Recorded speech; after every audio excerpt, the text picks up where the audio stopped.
How would you like to make your first million? And today we have the founder of franchisevisa.net, Adam Goldman. So Adam, tell us, what are the 5 steps that you recommend entrepreneurs in order to make the first million? Welcome to Unstoppable Podcast with Harry Sardinas, inspiring conversations with influential millionaires, investors, thought leaders, entrepreneurs who are making a massive difference with their innovative products and services, and sharing the challenges and wisdom of how they sold their first million. So, Harry, thank you so much for asking. Let's kind of talk about them and then we can go deep into them. The first step is self-discovery, right? Asking what your true unique ability is. The second step is actual execution, meaning finding that niche market that makes the most sense, right?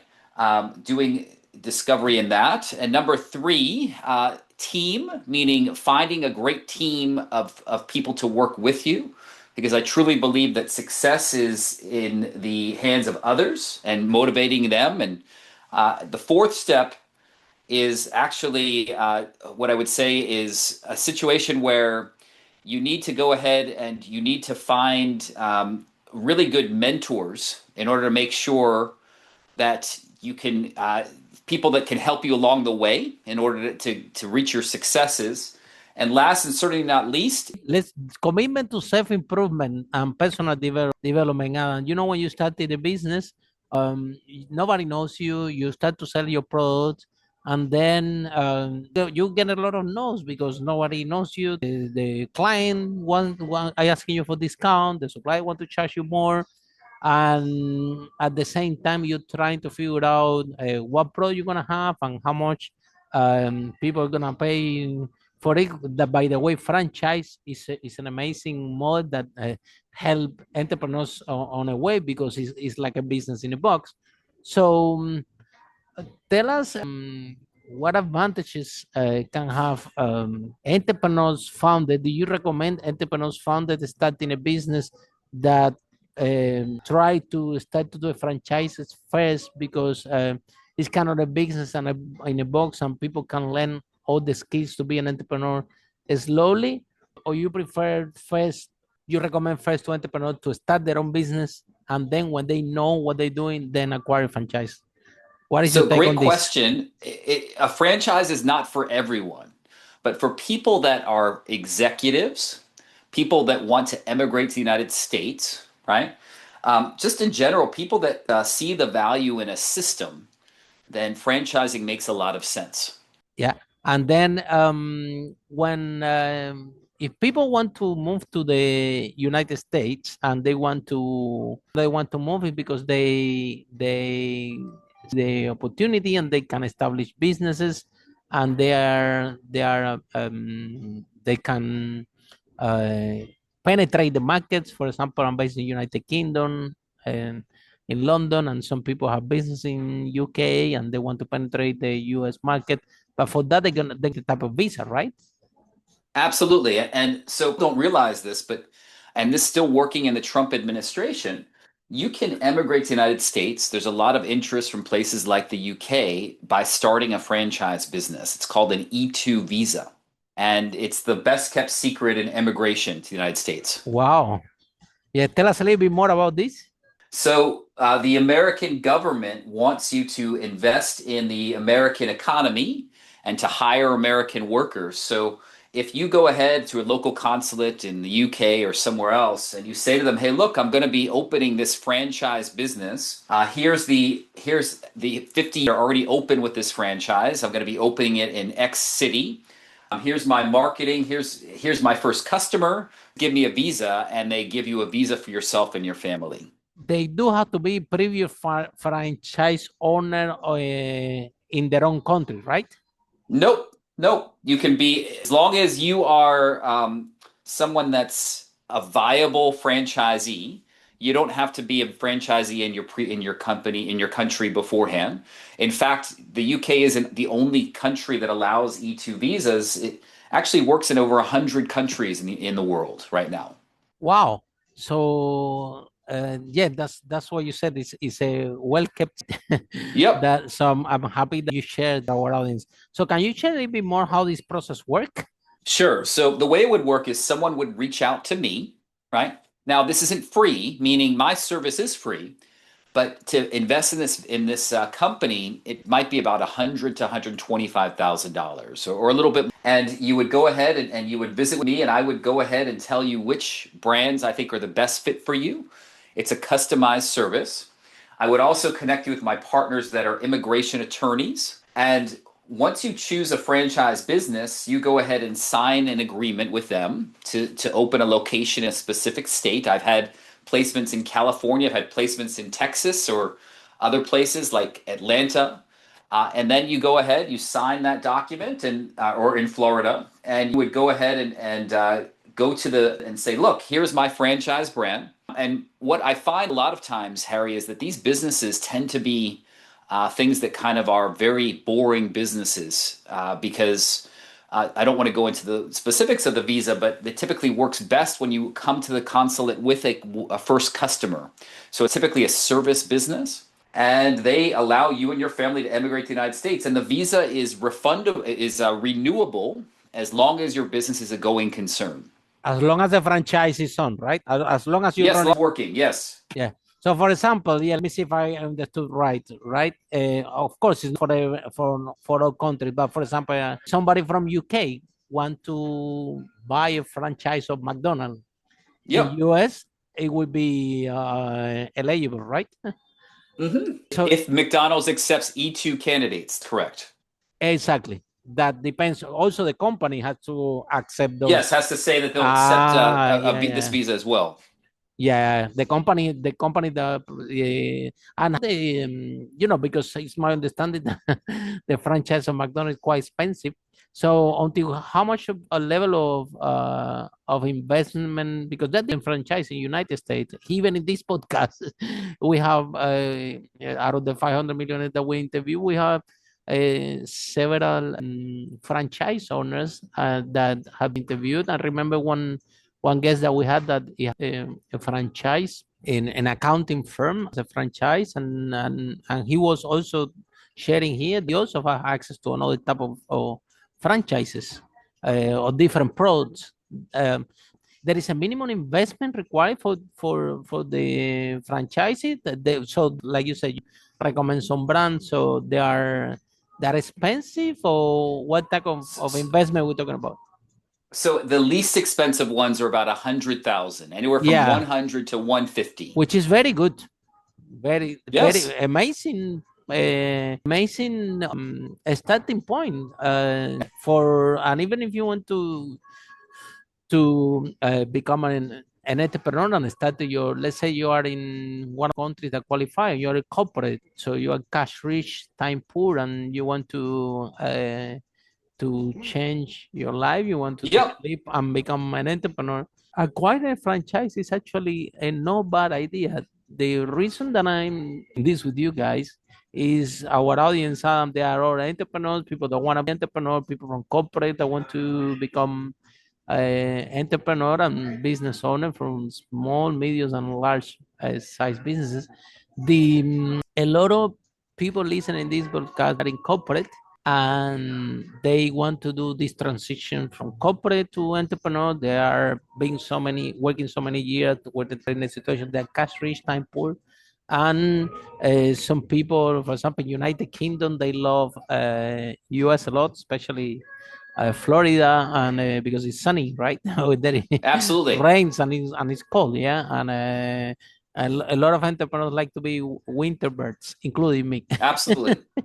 Including me. So the business from scratch is quite risky for someone migrating from corporate to start to be an entrepreneur. And this franchise, having a franchise like a middle way, you have a business in a box. That is something that you can operate, that you have some skills in terms of leadership, management, right? You don't need to get product market fit. You don't even need to get from 0 to 1. It's just about operating the business, because the business already have a process to bring the clients in.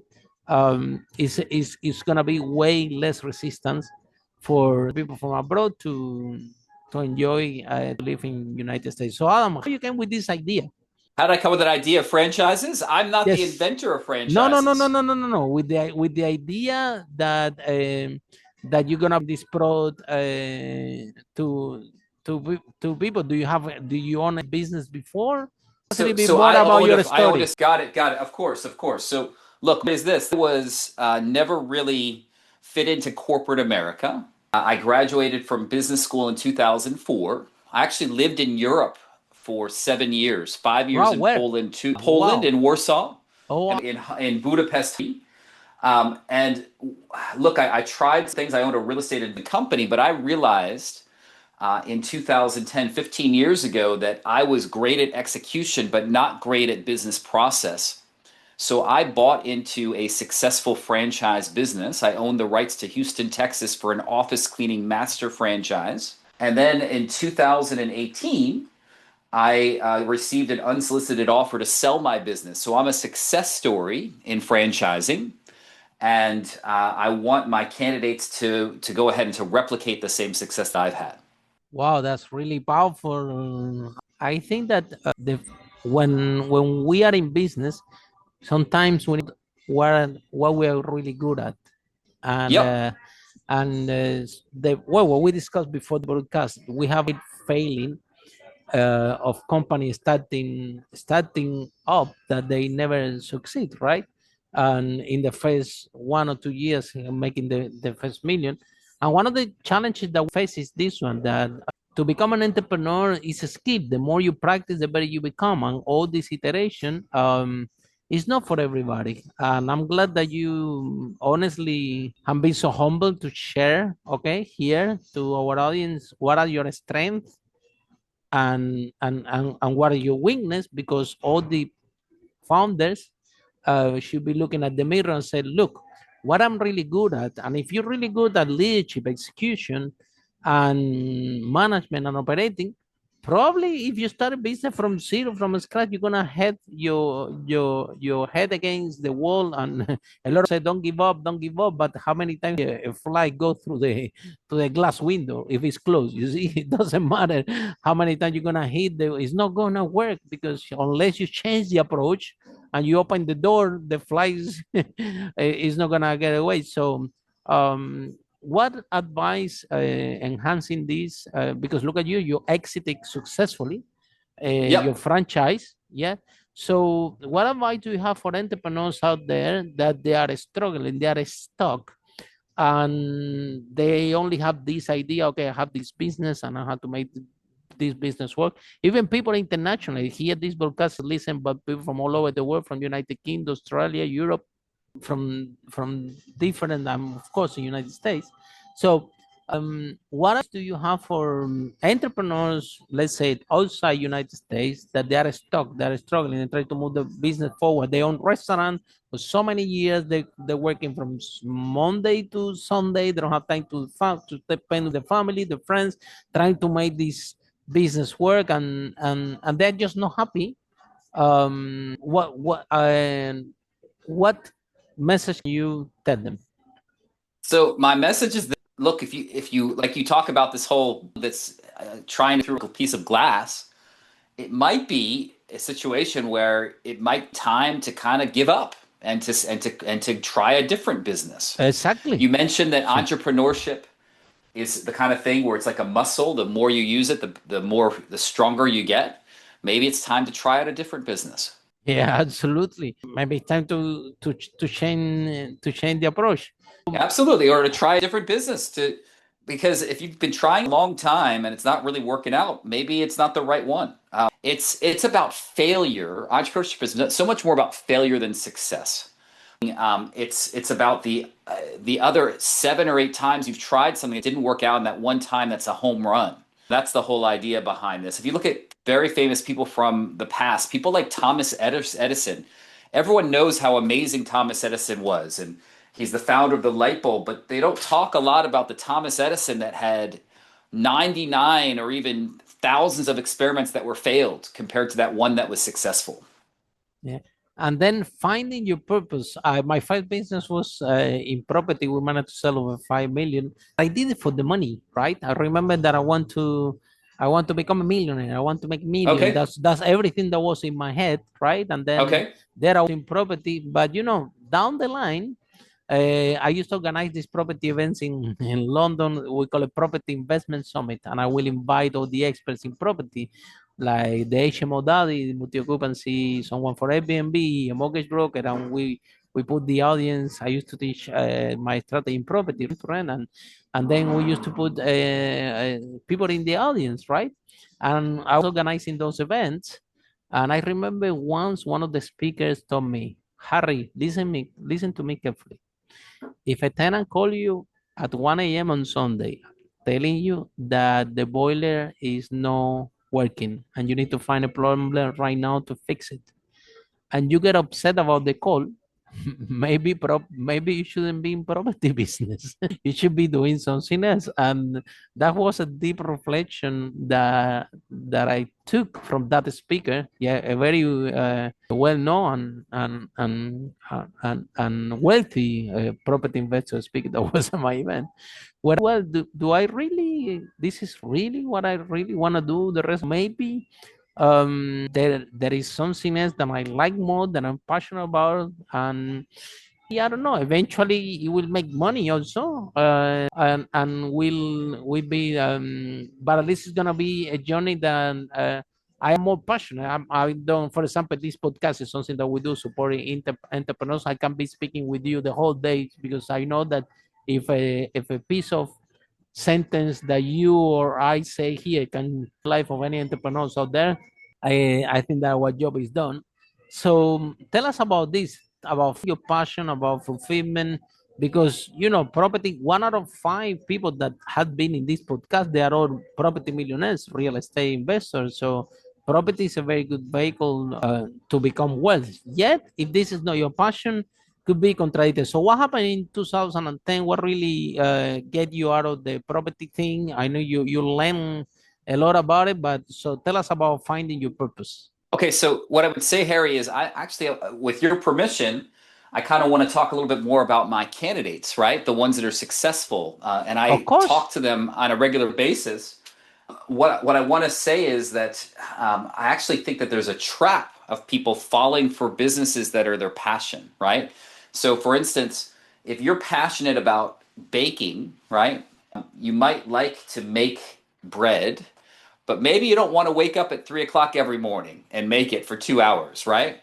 And so my point is, I wasn't necessarily passionate about cleaning toilets or being a commercial cleaning company owner, franchise owner, but I was really passionate about empowering people. I was passionate about meeting my franchisees, and they were making differences in their lives and building up businesses. I was also passionate about building an office of really high caliber people and empowering them and managing them and building a business from scratch to a few hundred offices that we cleaned every month. I mean, that was a big deal. So Wow. A it's big less sound about like a big operation. yes, absolutely. So look, Harry, it's less, in my opinion, it's less about it's about where your passion is from a point of view about business as opposed to the business itself. And that's what I do with my company, Franchise Visa or Franchise Coach, in that I'm trying a perfect fit. I'm a matchmaker. Wow, that sounds amazing. And coming from the experience, because those businesses that they have a large operation requires a lot of us in terms of developing leadership and the logistics and the management and they hear about it. I have I have a client that he have 4,000 employees, and that he's telling about his employees. I'm, oh my God, I cannot even imagine myself with 4,000 employees. I have only a few, and I think that, but I think that everyone can choose what is good at, and probably he enjoyed having this large organization with so many employees. So as a vehicle, benefits. What are the benefits of franchise versus a franchise versus traditional business? So the advantage is that you have advantage of a franchise over traditional business is you have a system, meaning you have, and it could kind of allow you to figure out a playbook about how to expand a business.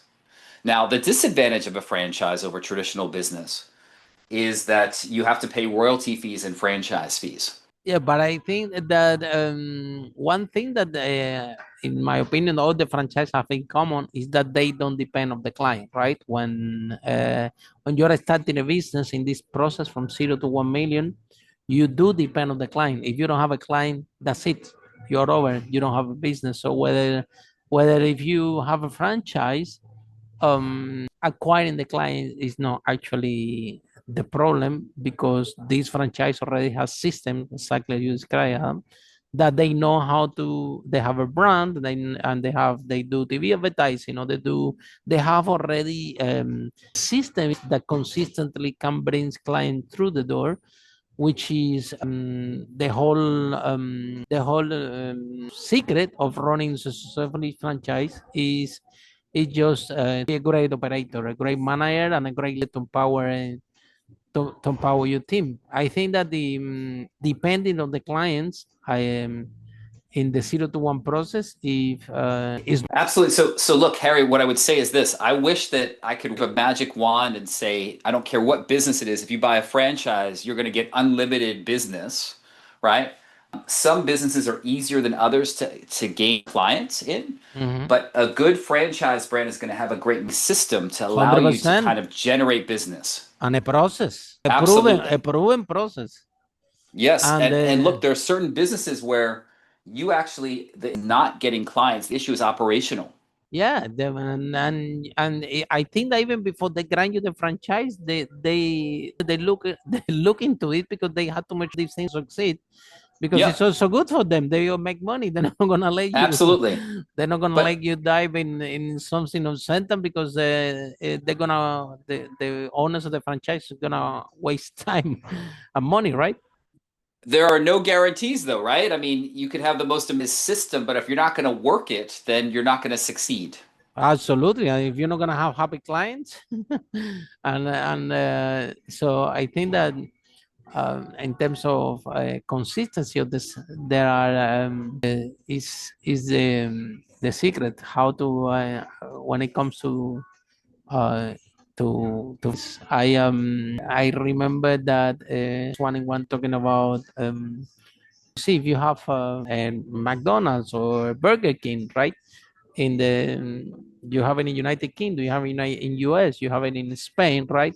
Somehow the standard of the product or what you're expecting should have consistency, and this is something that the consumer love. The consumer want certainty that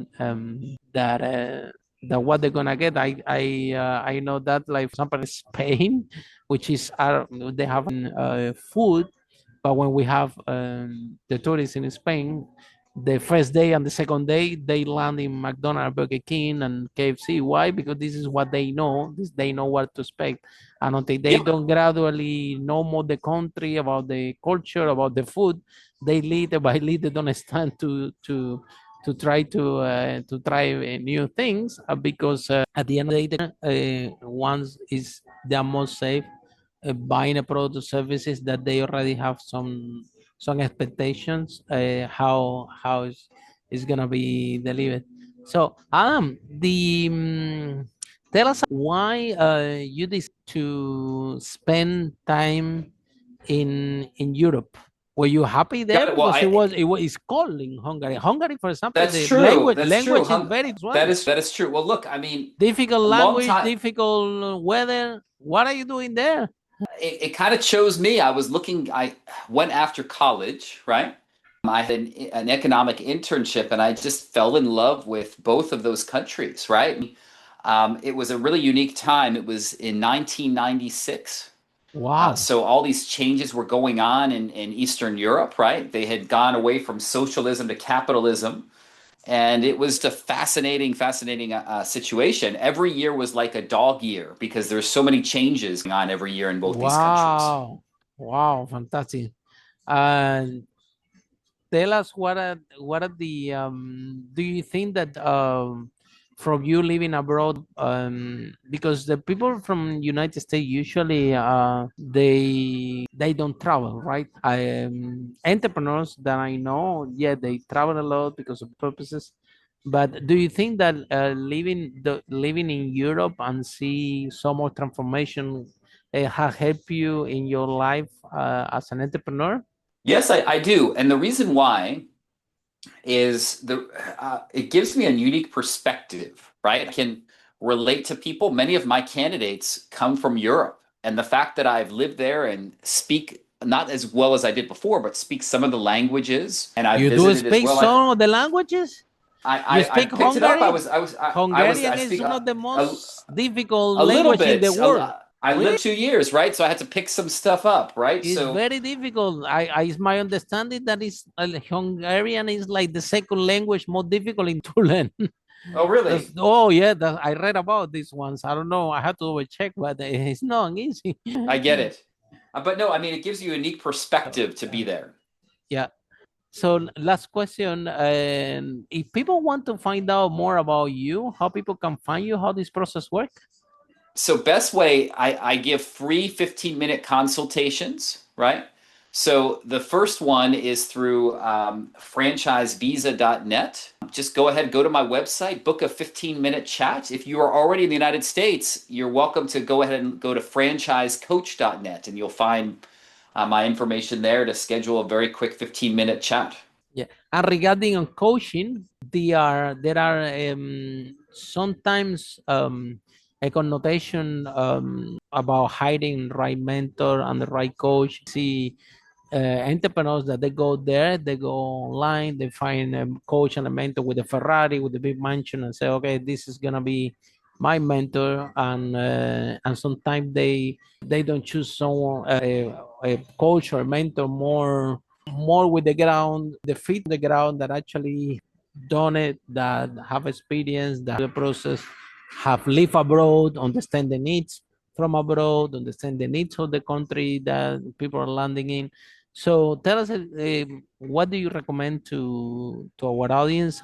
What they should be looking at when they hire a good coach? To Well, hire look, what I the would best say- coach, the best mentor. Yeah, in general. Well, just in general with coaching and mentorship, you've got to find someone that knows what they're talking about, number one, but it has to be a fit too, right? Someone that listens, someone that kind of gets you, or you can click with, whatever that means. And I think no matter what industry it is, just to find those people is critical. Thank you so much, Adam. So last message that you want to share with our audience. What do you want to what message do you have for the young generation entrepreneurs that want to achieve this level of success that you had, that want to quit company, exit it, and now live different life, doing what they love? What message do you have for those young entrepreneurs? So the power of is very powerful. And I believe that every one of us owns silver bullet, meaning you are in control, and you have a lot more power than you might think you do. Thank you so much. And thank you so much for the broadcast. I really appreciate that. That have been fantastic. And for all of you following the Unstoppable podcast, see you in our next episode. How brave entrepreneurs like Adam break the wall and achieve the first million. Bye for now. Follow us for more interviews with world's most influential, audacious entrepreneurs that overcame challenges and adversity, providing you with the blueprint of how they sold their first million so you can grow your business exponentially.